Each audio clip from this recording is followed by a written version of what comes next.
Jamani, naombeni mnishauri please, naombeni mnishauri, maana hapa nilipofikia akili yangu imechoka, sijui cha kufanya yani sijui cha kufanya. Mamangu mimi hanipendi. Na chanzo cha kuwa mamangu hanipendi kwa sababu nishawahi kumuuliza. Mimi kwa mama ni mtoto wa kwanza. Mamangu mimi alinizaa nikiwa na miaka 15. Na sio kwamba alibakwa, hapana, alifanya mwenyewe. Lakini sasa anasema kwamba mimi ananiambia kabisa kwamba yani tangu nakuwa hivi ananitukana, ananiambia mimi ndo nimemharibia maisha yake. Ingekuwa sio kama mimi kwanza angesoma, angemaliza elimu yake. Kwanza anaogopa kwa sababu kila bwana alokuwa anampataga kipindi hicho anamuona kama malaya, yani watu wanamuona kama malaya, alipata mimba akiwa na miaka 15. Kwa hiyo kuna namna ambavyo hajawahi kuwa sawa, maisha yake hayajawahi kuwa sawa tangu alipate mimi. Na wakati nakuwa yani maana alikuja tena akapata watoto wengine, akazaa watoto baba tofauti tofauti. Yani ilikuwa ni mimi ananiambia kwamba mimi wewe ndio ulikuwa sababu ya kunifungulia nuksi na mikosi. Ingekuwa sio wala hata nisingezaa watoto wa baba tofauti tofauti. Isingekuwa wewe sijui nini. Anafanya kosa mtoto mwingine napigwa mimi. Kinapotea kitu ni mimi, yani haulizi kwamba alofanya ni nani. Kitu kimepotea na nikachukua, hata kama anajua kabisa kwamba wewe sio ulofanya, atakuita wewe akupiga. Unaona? Yote kwa sababu yako. Wewe ndio uniletea nusu katika maisha yangu. Watoto wako wanarithi tabia zako, yani hivyo. Hasa mimi unajua katika kukua mimi nikaona labda hayo mambo ni zile hasira tu, labda nikikua nikianza kumsaidia mamangu ataacha nini, ataacha kunifanyia hayo mambo ya romba. Yani nikikua labda nikajitahidi nisome, nikajitahidi nipate kazi kwa sababu nilijua mwisho wa siku utakuja nimsaidie mamangu, atanipenda. Nimehangaika mwenyewe, nimepata kazi namsaidia mama, lakini wapi, bado hariziki. Kila ninachompa analalamika. Anataka sasa, unajua wadogo zangu wenyewe alivyowalewa ni kwamba amewadekeza, hawataki kufanya kazi, hawataki kufanya nini. Lakini yote ni mimi ananilaumu. Unaelewa vizuri, mimi ndo ananilaumu kwa kila kitu kinachotokea.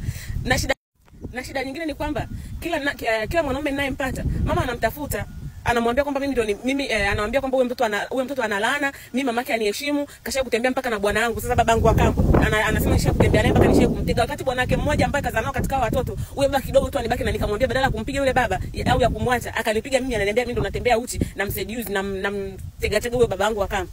Kwa anapigia simu wanaume zangu, anawaambia mambo ya ajabu. Nimechoka.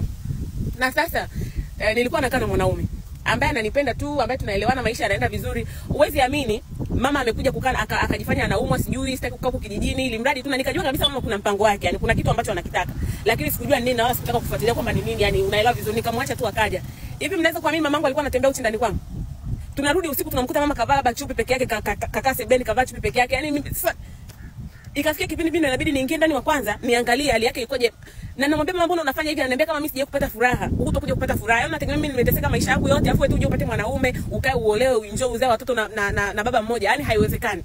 Na muda wote amekuwa akinishawishi beba mimba hata kama hujaolewa beba mimba, lakini mimi na mpango yangu, mimi sitaki kubeba mimba mpaka niolewe, lakini mama amekuwa akinishawishi beba mimba. Yote hao najua ni kwa sababu anatamani nibebe mimba, mwanaume aniache ili niishie kama yeye. Unaelewa vizuri. Sasa yuko ndani kwangu, anafanya kila anachotaka. Chumbani kwangu anaingia, usiku naweza mkao mmelala, anakuja tu anakugongea mlango, anasema wewe nimechoka kulala peke yangu, sitaki kulala peke yangu. Baba mwanaume wangu akibaki nyumbani peke yake mchana, mara usiku narudi nyumbani nakuta mama analia, anadai baba watu ametaka kumbaka. Na ninajua sio kweli. Najua sio kweli kwa sababu ndani kuna kamera. Unaelewa vizuri. Yaani ni visa, mara upike chakula mama aje achanganye aongezee tu michanga, anaweza tu upike chakula tu anakuja anaongezea chumvi, anachota chakula anaongezea vitu vya ajabu. Kitu kingine kilichofanya hata niache kupika huko ndani ni kwamba siku hiyo anakuta mamangu anaenda amekojoa mikojo, anakuja anaongezea kwenye chakula. Ambacho najua chakula nimepika naweka kwenye friji, kwenye vikontena, amekuja amejaza kwenye vikontena juu. Na hizo kamera niliweka baada ya mama kuja, baada ya kufanya mambo, na nikajua atakuja kufanya kitu cha ajabu, ndio maana nikaweka kamera. Sasa sijui ni vingapi ambavyo amefanya ambavyo mimi sikupata kwenye kamera kama sijaweka kamera. Yaani ndugu zenu hapa mimi nimechoka. Mama anapita kwa watu, ana kazi ya kuwatangazia kwamba huyu mtoto analana, huyu mtoto alishia kutembea mpaka na babake. Unaelewa, anasema babangu mzazi, wakati babangu mzazi mimi sijui hata kukokonga babangu mimi mzazi mimi simjui. Anatangaza kwa majirani kwamba mwanaume wangu ametaka kumbaka. Yaani anatangaza kwa ananyima chakula, anatangaza kila kitu kwa majirani kwamba mimi nampiga simu, mume wangu anampiga. Jamani, nimechoka na sijui jinsi ya kumtoa mama nyumbani. Nimechoka. Na hapo ananiambia ni ukinigusa tu kitaka kunilazimisha kumtoa ndani na kuachia laana. Jamani, naomba nishauri, maana nimechoka.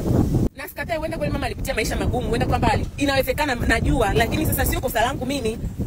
Na mimi najitahidi, mbona akiwa kwake namlea, namfanyia kila kitu, halipi kodi, hafanyi nini, hafanyi chochote, lakini ndio hivyo. Mimi siwezi kumlazimisha anipende, hanipendi na sina cha kufanya, na nimechoka hata mimi na maisha yangu. Mimi ni mtu mzima sasa hivi na maisha yangu. Miaka karibu 30, nahitaji kuolewa, nahitaji kuwa na familia yangu.